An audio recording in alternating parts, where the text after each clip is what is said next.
so people know who you are. So Fatima is the co-founder of Quill, the world's first one-stop marketplace where podcasters can find vetted expert freelancers who will save them time, improve their podcast quality, and help grow their audience. As a member of the National Speakers Bureau, Fatima has spoken at various events around the world, leading her to keynote on world stages alongside speakers like Gary Vaynerchuk, Arlene Dickinson, and most recently, Richard Branson. I feel like we all know at least one of those people, unless you're living under a rock. In addition to being a commentator for BNN Bloomberg on sales and tech trends, she is a frequent contributor to publications including the Globe and Mail and Huffington Post. Over the past few years, she has won 2 Top 30 Under 30 awards, has been named Young Professional of the Year by Notable Life, and one of Flair Magazine's Top 100 Women. Wow, Fatima, killing it. Thanks Welcome. for the intro. Thank you. I appreciate inviting me to present this webinar, and I really appreciate all the promotion to the community. Thank you so much.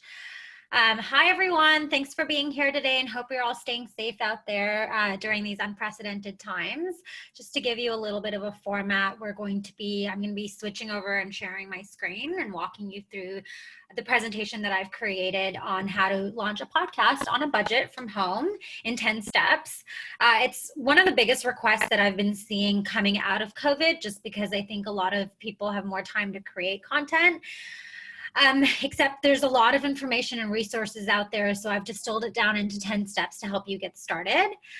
While I do share my screen, my full transparency, my Wi-Fi isn't the best. I'm actually going to stop my video to make sure that the audio quality is great while I'm presenting the slides, and then when I'm done, I'll come back on and you can see my face and we can go through some Q&As if anyone has any questions.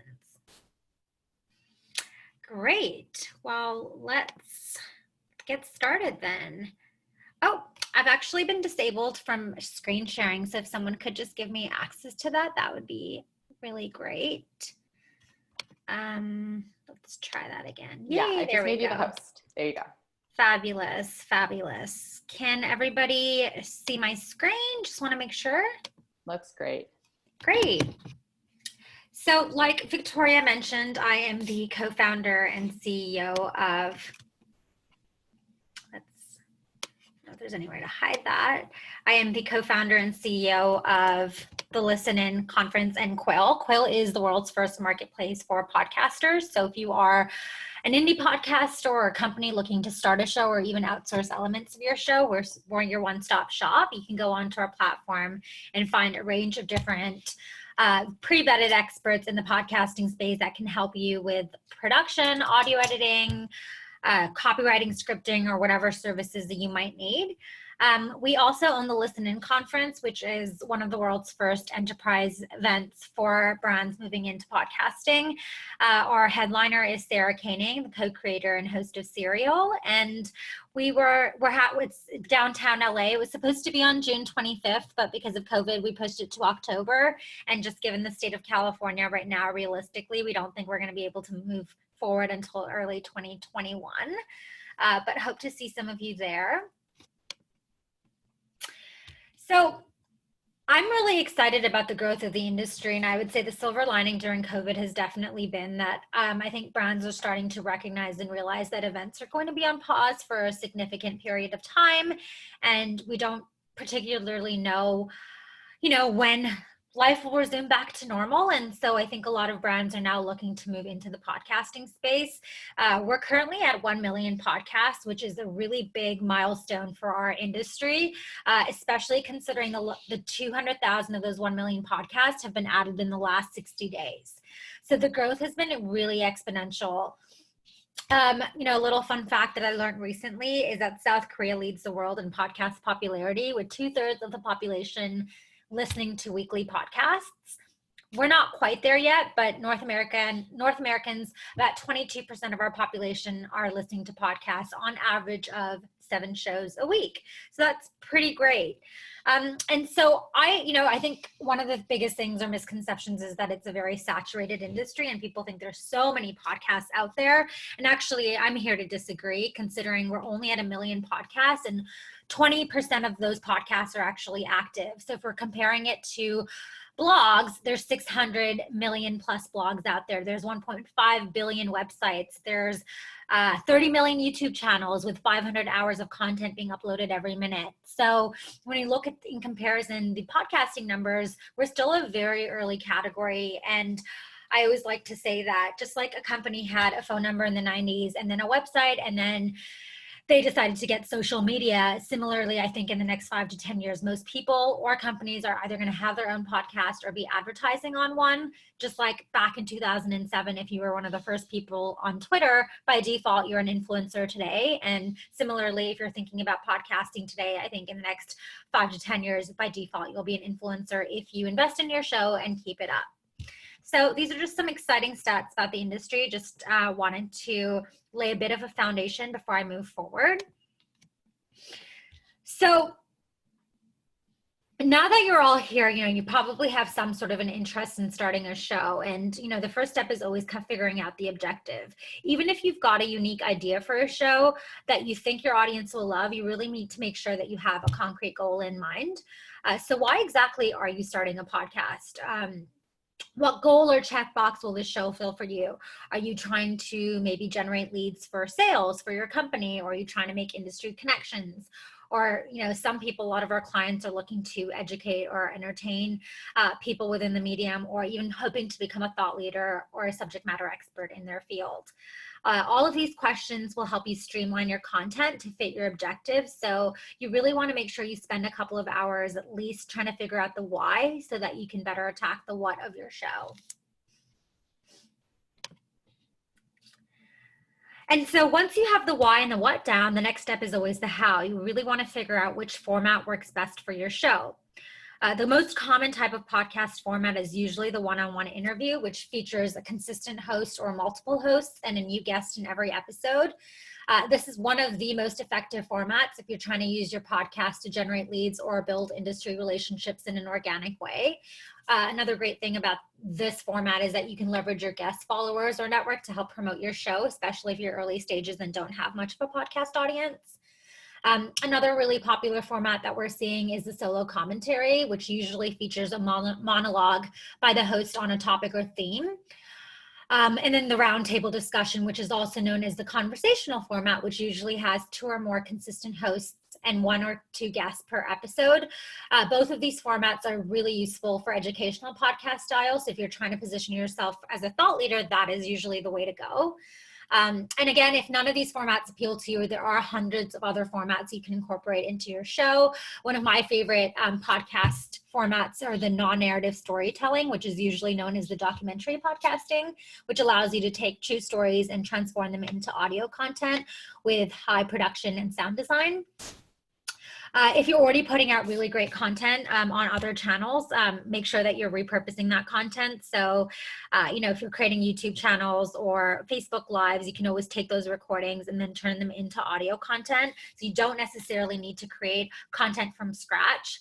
TED Talks does this currently with TED Talks Daily, where they make a bunch of their popular lectures available in the form of podcasts. And it's just really smart because if we think about it, people consume content in different ways. Some people are visual learners, some people prefer audio, some people prefer reading. And so, if you're already creating video content, why not turn it into audio consumption so that you can expand the reach of your content?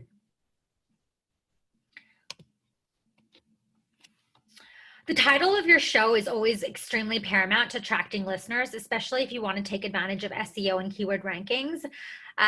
While I always recommend that you not get too fancy or technical, I do say try to include whatever keywords you want your show to be associated with in your title.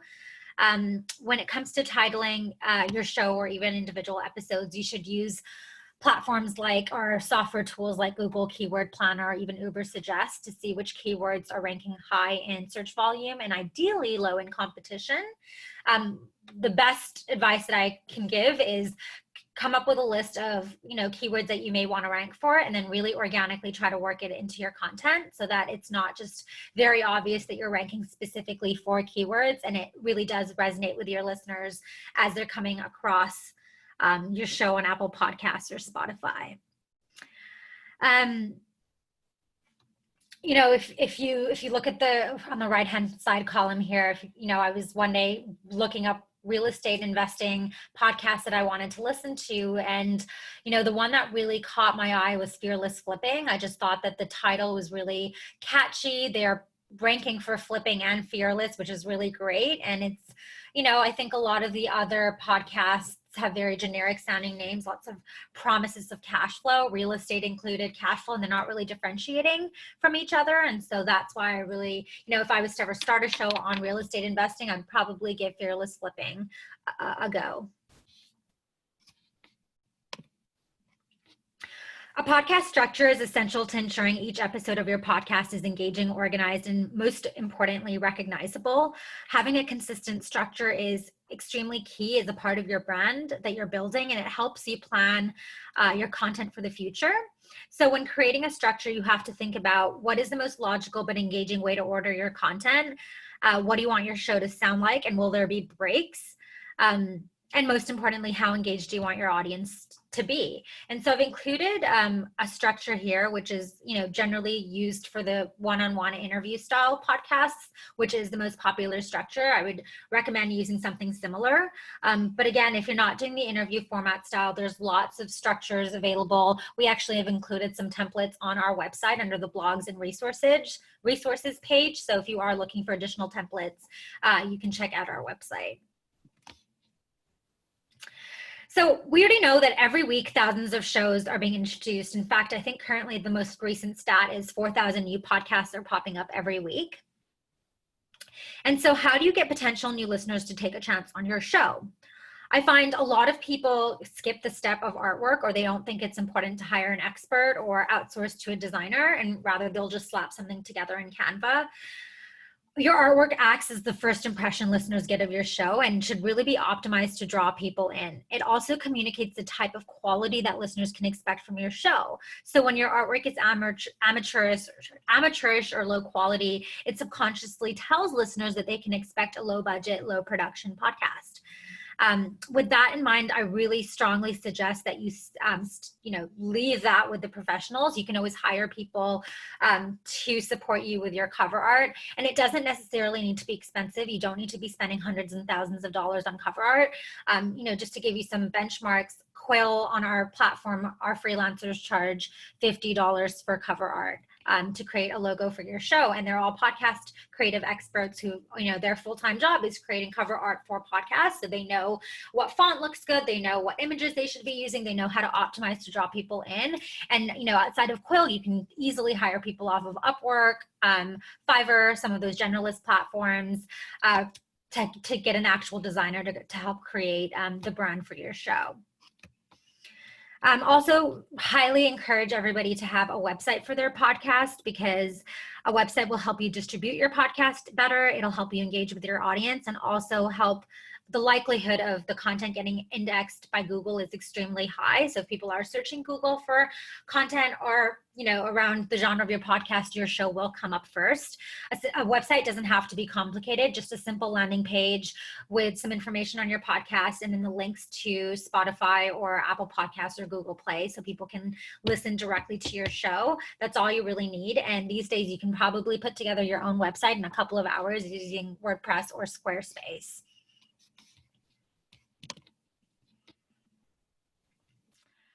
So this is the moment that most people are usually dreading, the recording and the audio editing, because it is very technical. Up until now, you usually get away with spending very little on your podcast with some creative budgeting and ingenuity. But I think when it comes to recording, it really depends on whether or not you're starting a podcast for fun as a lifestyle hobby, or if you're looking to get serious and actually monetize on your show by bringing on advertisers and sponsors. If it's the former, and you're only looking to do something for fun with your girlfriends or, guy friends, I would suggest using Anchor and Skype. Both are free options to record. Alternatively, if you are looking to monetize on your show and bring on advertisers, then please do not go with Anchor or Skype. I would highly recommend some of the remote recording options. Zencastr is a really great one. It's $20 a month, but during COVID, they've actually made it free. So if you do start right now, I think it's free indefinitely until things go back to normal. You could also use Zoom, although Zoom is great because there's a video component to it, but the audio quality isn't always great. And then my favorite platform that I use for all of our corporate clients is CleanFeed. It's $50 a month, but it's designed for podcast recording, and so it doesn't glitch. There isn't a video component, which is the one drawback, but I know that Zencastr is adding a video component soon. I'm actually on the wait list for it. So any of these remote platforms combined with a podcast mic is great.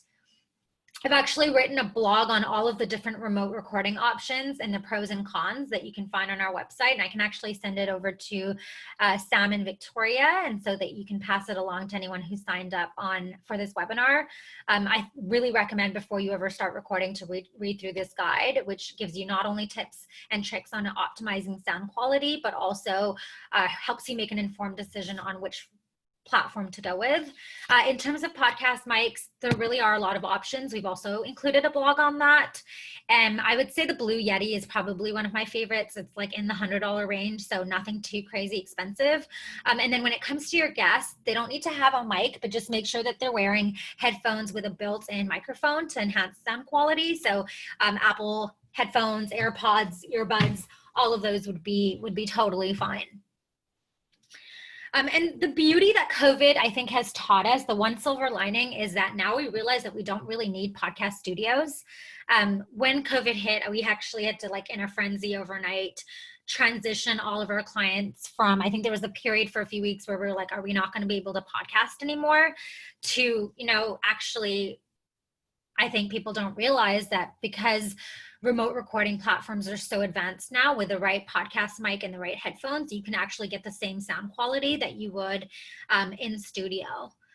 So actually, we haven't really been impacted at all. And the great thing about remote recording is that you are not limited to podcast recording studios. You can actually pull in and draw in guests from all over the world and truly reach a global audience. So I think when all of this is over, I'm not actually going to go back to the podcast studio. I'm going to just focus on remote recording and really setting up our guests and our clients with like their best or optimal home studio. Editing is like the trickiest part of your podcast show. And I would say if you're not going to spend money anywhere but one place, editing is the place that you really want to, because that's where it goes from an average podcast to a really great podcast. I would say that's where the magic really lies. Again, free options for editing. There's tons. Audacity. I think Pro Tools is also free for the basic level. Anchor is also free. But again, it's actually not that expensive to hand the raw audio files to an editing expert who can really clean up the sound quality, remove all the uhs, the ums, the pauses, and even embed intro and outro music. For something as basic as that, you're looking at about $20 to $40 an episode on our platform. So if you were to hire one of our freelancers for about $20 to $40 an episode, they can really clean up the sound quality and even add the music in. Of course, if you decide to add transitions and signposts and get all fancy and technical, the price keeps going up from there. But especially if you're doing 4 episodes a month or a bulk recording, you can always work out a deal with freelancers to just take all of your audio files and really clean them up. And I would say this is probably the part that you really want to spend your dollars, especially if you're looking to bring on sponsors and advertisers down the line, because low sound quality is probably the biggest retention drop off for a podcast.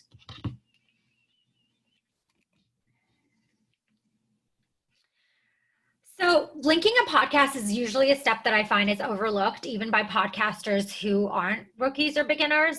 For some reason, this is something that most people forget to do, but if you've planned and recorded and edited your show, you really want to get it out there and you need to link it to a listening platform. And the important thing to recognize with listening platforms is that people are very loyal to their respective listening apps. So exclusively, I will only listen to a podcast on Apple Podcasts.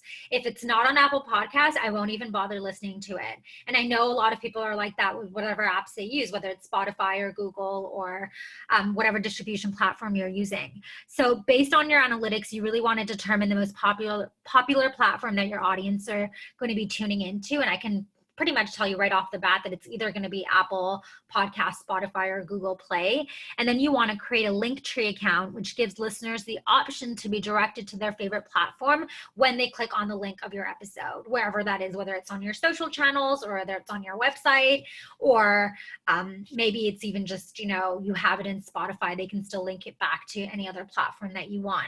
And so I've actually created, it's really easy and it's free to create a Linktree URL, and I've actually included the steps right here. Oops.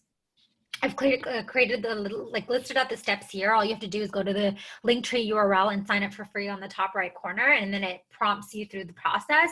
Extremely simple, and highly recommend that you not skip this process.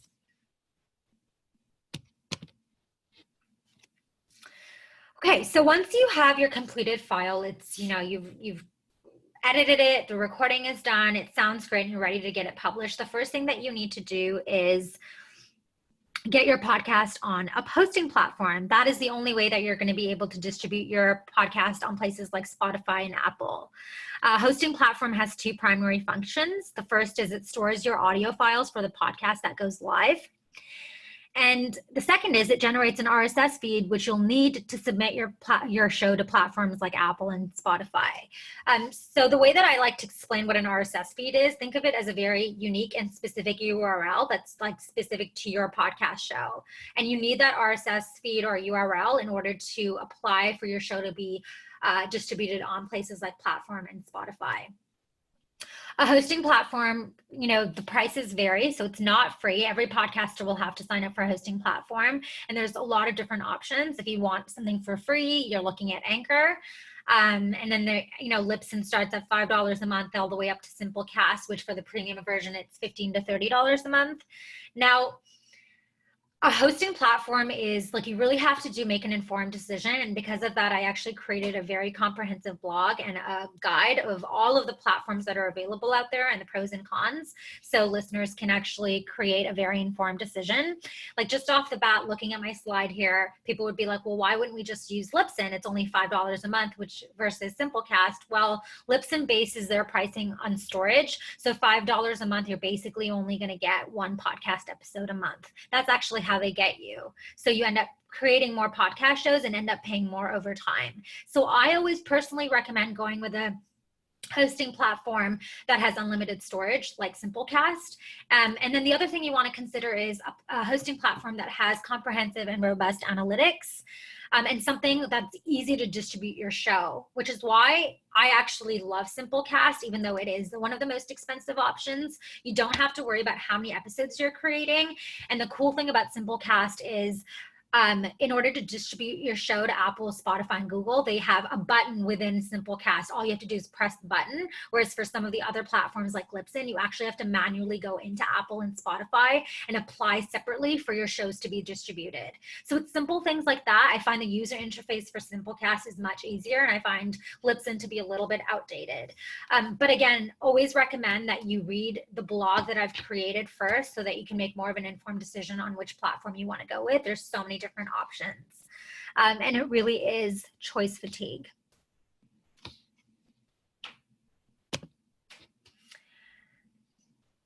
If you are looking to bring on a sponsor or advertiser down the road, you cannot skip this step. Analytics is so important because the first question that advertisers and sponsors are going to want to know are the metrics around your show. So not only your downloads, unique listeners, average listen time, but they're also going to want to know, what is the demographic breakdown of your show? Where are people geographically located? What is your ideal listener profile? And you can get all of this information from various places.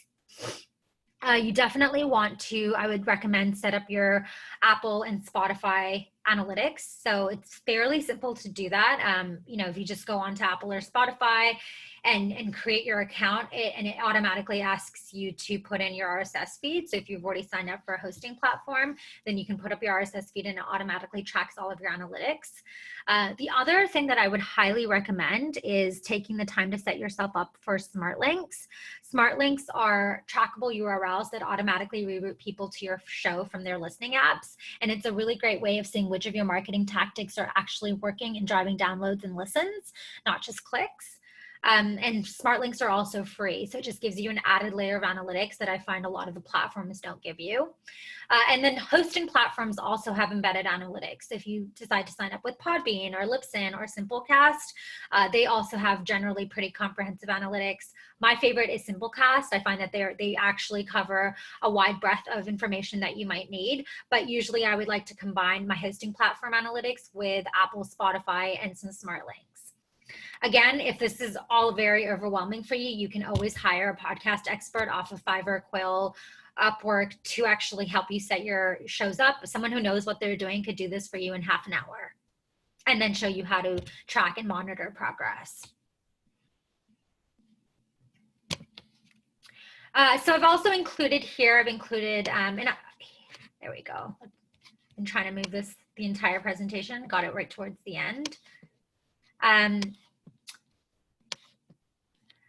So I've included the steps that you can take to set up your Spotify analytics, but it is extremely easy and simple. Like there's a lot of tutorials and guides.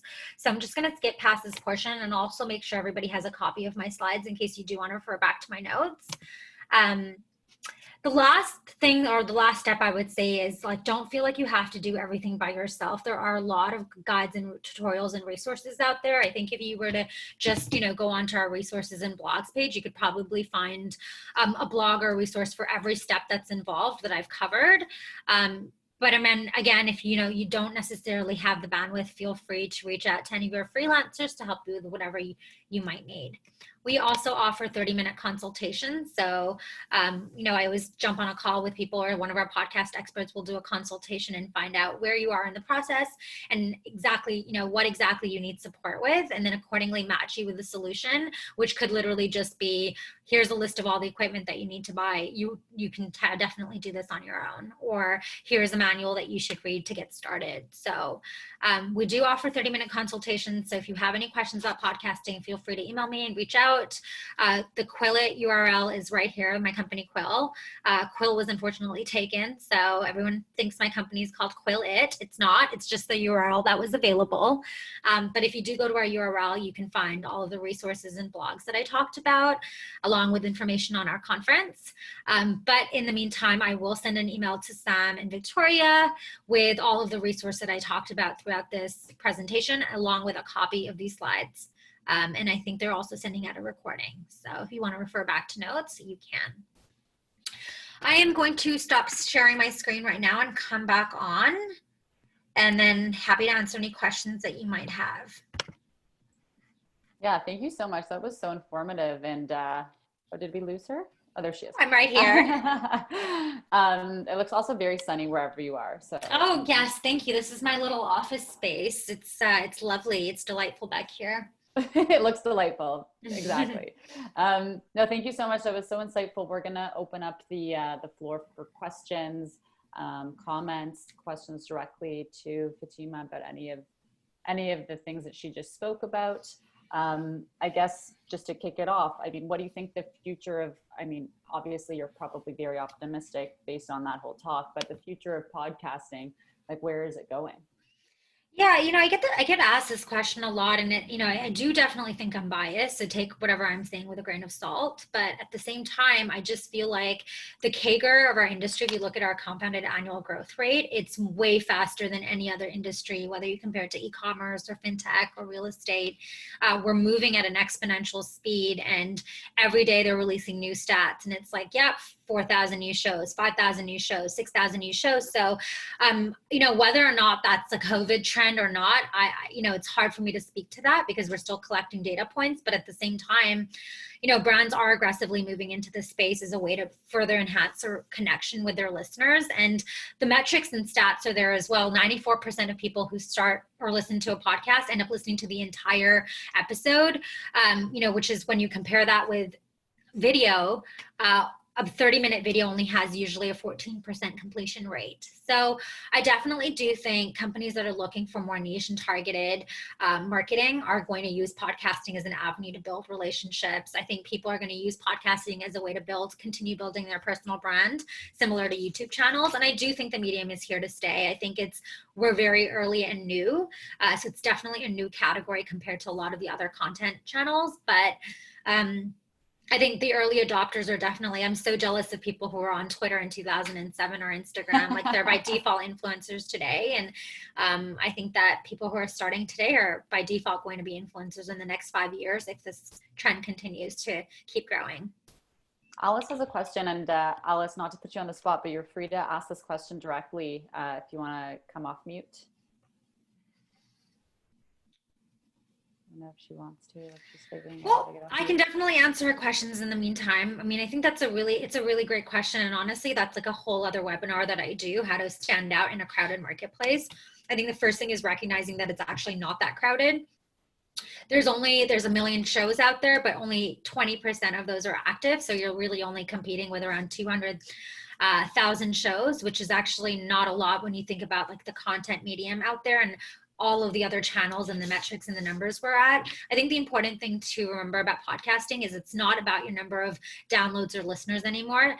Brands don't actually care about that. What they care about is like niche engagement and higher engagement. So if you only have 1,000 listeners or 500 listeners per episode, but your engagement is high, so people can see that it's an engaged and very specific community, then brands are really, really going to want to get on that bandwagon. And so it's just a very different form of marketing where it's less about the mass numbers and the mass number of followers that you have and everything to do with how niche and targeted your audience and your content is. To give you an example, I'm currently in the process of creating a podcast for this group of this organization called Mompreneurs, and it's an organization of mommy bloggers essentially, and everybody wants to market to this group of people because moms obviously go viral. Similarly, I have a friend who owns a podcast in Toronto where I think she has less than 500 listeners per episode, but because she's so hyper targeted, all of her listeners are millennial professionals in downtown Toronto. HelloFresh reached out to be connected to her because they wanted to advertise to that very specific group of people. And so that I think is the important thing when it comes to podcasting. In terms of standing out from a marketing tactic, there's so many different ways that you can get your show out there, from making sure your cover art stands out to making sure that, you maybe are spending a little bit of money on paid digital, pairing that with content. So content writing, having a blog, having a website, distributing your show, pitching to media. There's so many different tactics. Actually, if you go onto our website, and I'll email this to Victoria and Sam as well, we've created a 10-step guide in growing your podcast audience and getting more eyeballs on your show. So we've actually created the same webinar for growing your podcast audience. That's awesome. Fatima, I have a question, just related because a lot of our listeners and followers have existing brands that they've already put a lot of energy and effort into creating. How important is it if you're building a podcast kind of to supplement your brand and get more people? How important is it to integrate like your existing brand voice, and like would you have to integrate your company name into that podcast? Like, would love you to shed some light just specifically from, if you have an established brand, how you integrate that podcast to really help your business. Yeah, great question. So Definitely if you have a following on other channels. I mean, Lou Lair is this YouTube influencer who decided to start his podcast and moved all of his YouTube followers that he'd been building over years and years to his personal show. And so you definitely do want to leverage, if you have an email list that you've been building, if you have like a large Twitter following, you do want to expand the reach of your content. But like I said earlier, people consume content in different ways. So podcasting is an opportunity for you to reach new audiences in new places. That doesn't mean that you don't that doesn't mean that you don't engage your current audience. It just means that you have a way of expanding that audience. So people who listen to podcasts are generally educated millennial professionals. That's usually the demographic. So do I think the baby boomers will be, tapping into your show? Probably not. Obviously not generalizing, but generally if we look at the stats and the data, so that's generally your audience. It just means that by creating a podcast, you're reaching a new audience. If you are starting a company show, some of the rules and regulations are a little bit different, but for the most part, I would say you really do want to leverage your brand's existing social channels and existing like if you're going to have a landing page for your podcast, you want to make sure that you do it on your existing company traffic, especially if the content is similar. So Slack, for example, their entire product was designed to help companies and teams work better together. And their podcast, which is called, they have two, Slack Variety Pack and Work in Progress, is a podcast that's all about successful business stories and teams who had to work together to make it. And so there's a direct correlation to their brand's positioning and their podcast positioning. And so of course it makes sense for them to leverage their existing channels. And so they don't have separate channels for their show. They just promote everything on Slack's channel, and their landing page is also on Slack's website. And it just means that they're driving more people to their website, and traffic is flowing both ways and they're reaching new audiences. We also have a guide that we've created for people who are looking to start a podcast for their company. So I'll also include that in the list of resources. Our community loves the resources. So. Amazing. So excited about that. Thank you. That was great. Super helpful. Great. Does anyone have any other questions? Yeah, Sam. Hi, I have a question for you. I'm curious what is really considered active when you're talking about, that 20% that's really active. Is there sort of a rule of thumb as for social media, it's like more. Is there is it like once a week? Is that sort of the activity of something? Just kind of, I want to know what's active versus not active.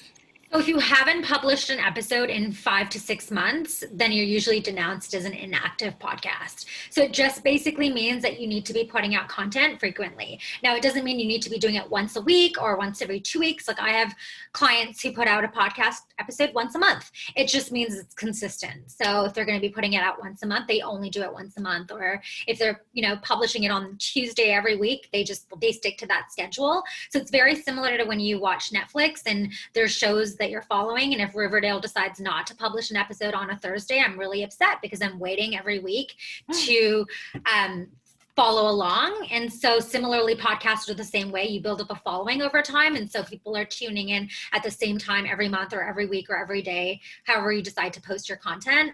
But if you stop posting content for anywhere from 5 to 6 months, you're usually deemed as inactive, which means you just stop creating content. Great. Yeah, thanks. That was helpful. Alice, in your experience, what have you found to be some general mistakes, almost like some don'ts? There are so many. Oh, goodness. I would say low production quality is probably my biggest pet peeve when people use Zoom to record podcast episodes. Now, it's completely fine if you're just looking to have fun with a bunch of friends, or if it's like a family pet project or something that you're not looking to take to the next level, or if you're not looking to monetize on the show, then it's completely fine to do something on Zoom. But low production quality is probably the biggest no-no. You really want to make sure that you're spending even a little bit of money to clean up the audio file so it doesn't sound like a low production. The same rule applies when you're watching content on TV. If something was, shot with a handheld video camera or like off of your iPhone, are you going to watch it? Probably not. And the same rules apply when it comes to audio for podcasting. I would say the other biggest mistake I find is people not maximizing their distribution. So a lot of times podcasters will just get their show up on Spotify or just get their show up on Apple Podcasts. And like I mentioned earlier, people are very loyal to their respective apps. So you really want to make sure that you're getting on all of the directories so that you're not like, losing an opportunity if someone is scrolling through Google Play to listen to a show or scrolling through Spotify. And if your show doesn't exist on that medium, then you're really losing a lot of listeners at the table. So maximize your distribution as much as possible. And at the very least, you should be on all 3 of those platforms. But yeah, I mean, I could literally go on and on because there's so many common pitfalls that people make, but I should write a blog about it. Common mistakes that podcasters make. I should do that. There you go. 100%. There's your project for tomorrow. We'll share it. Go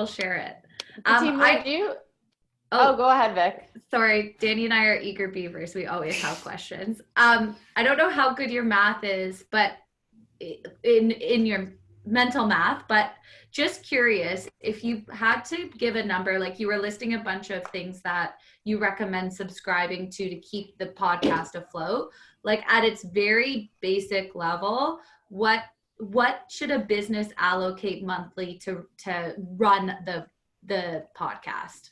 Yeah, great question. So sorry guys, if you can see the window cleaners in the back, I apologize. It's like clearly window cleaning day right now, and it freaks me out every time. COVID. That's the beauty of working from home. I'm really glad that I wasn't walking around in a towel or something because we never get a heads up. I would say that, if you're an indie podcaster, that number is going to look very different than if you're a brand who's putting out a podcast for their company. And I can just give you some like minimum benchmarks for an indie podcaster, even if you're willing to spend a few $100s a month. And, that is given if you're like producing an episode every week, and a few $100s are on the higher end of the spectrum. I mean, like I mentioned, I quoted some costs earlier. It's like $40 an episode for an audio editor. It's $50 to get a cover art. Those aren't like large scale numbers. It costs way more money to like put together a website for your blog than it does to put out an episode if you wanted to. So I would say a few $100s a month at the very least for an indie podcaster. And for brands, it's a little bit different. We're usually looking at around the $700 mark for an episode if you're a company looking to put out a show, just because you really want to make sure you have top-notch sound engineers, that you've like invested money in really great podcast mics and equipment. And then we always like to, if you're a brand, put advertising dollars and things around your show. So podcast marketing consists of so many different tactics, but some of my most popular favorite ones for our clients are Spotify ads, Instagram ads. We always like to partner with other podcasts, so you can either do that organically or advertise on their shows. So if you find a show that has a very dedicated listener base to yours, then you can either do an in-kind agreement with them, or if they're much bigger than you, then you can just pay for an advertising slot for a couple $100. They give you a shout out, and very organically you reach a whole new audience that would be interested in your type of content. And then there's also free tactics that you can also implement, like Quill, for example. We are like the IMDb of podcasts because we were so new, and I consumed so many shows that I was like, you know what, I'm just going to start doing the Rotten Tomatoes of podcasts. And so if you go onto our website and go to the review section, we actually every week put out a ton of reviews on podcasts on whether or not people would be interested. And so a lot of people will go to our review site to see whether or not they want to start a show and what kind of recommendations they would be getting. And there's other directories like that. Podchaser has a really great one. They're our partners, so we like link back to their reviews. And just it's a lot of fun. I know there's a lot of blog. I write for publications on which podcast people should be tuning into. So if you can get on one of those lists, that's golden, because people use Google to find new shows to listen to.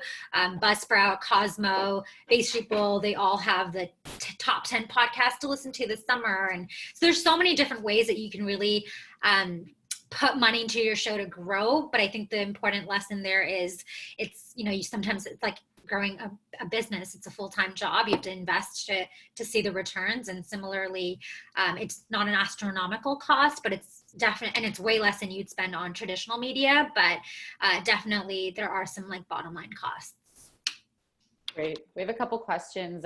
Melissa and Elizabeth, I don't know if either of you want to ask directly, but if not, we will ask them for you. We just wanted to get some involvement because this is a small group. But Elizabeth's basically asking, for anyone who's starting a podcast and later finds they need to pivot and change the direction of their topic or purpose, should they rebrand or keep their current channel the same? Like, should they start fresh? What should they do? Yeah, I mean, it's either or. This is why I'm a huge fan of having seasons for your podcast. If you do decide you want to pivot or change the direction of your content, you can easily do so. I always recommend that podcasters break their content into season 1, season 2, similar to shows, so that you can take the time to reflect on how the content was, what your analytics and stats are saying about retention, what formats people like, collect data from your listeners, and then accordingly tweak or revamp. And similarly, if you decide you want to pivot or change direction, you absolutely can. If it's a completely different podcast topic, for example, if you started a show on real estate and then wanted to pivot into home ec or sales, then yeah, I would probably recommend starting a brand new podcast altogether. But if the pivots and changes are still relevant to your existing content, then just launch a new season. And then Melissa also has a question. Should you be naming a podcast after the company or should it be something else? No, please do not name it after the company. I think if you have a massive brand following, it can work. Like Slack's initial podcast was Slack Variety Pack. And what was McDonald's podcast was called The Sauce. So they definitely have like cute gimmicky names that you can definitely tie back to the brand. So if you do have a large podcast, like, or a large following as a brand and you're like a notable company, then definitely you can leverage your brand name. I think it would be easier from a search engine ranking from an SEO perspective, but I personally think it's tacky when it's like a company will name the podcast like Shopify's podcast. Not that they do. They have a really cool name. Theirs is called Thank God It's Monday. But, say they called it the Shopify podcast or just something very generic like that. It takes away from the whole creativity element of it. But you can absolutely incorporate parts of your business into the title if you have a large brand following. Love it. Silent little hands from Melissa. So thank you. Great. Anyone else want to ask anything while we have Fatima and her awesome brain here? No? Okay, cool. Well, this was awesome. Thank you so much for joining us, Fatima. And we're just so thrilled to have had this time with you. And that whole presentation was amazing. We have it recorded. Everyone is going to get it in their inbox.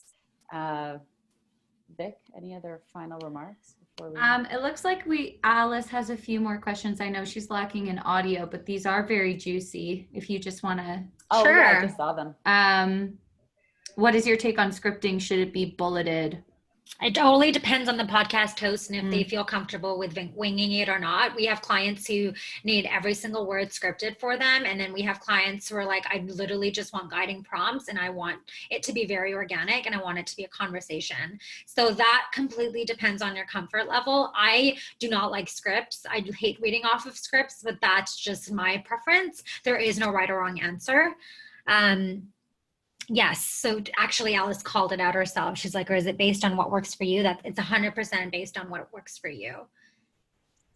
Fatima, for anyone else that's on the call, and a few people who couldn't join us today, I think a lot of people start thinking about all the things you talked about and we got like a brain dump from you. So people kind of sleep on it and then come back with more questions. So how can people reach you?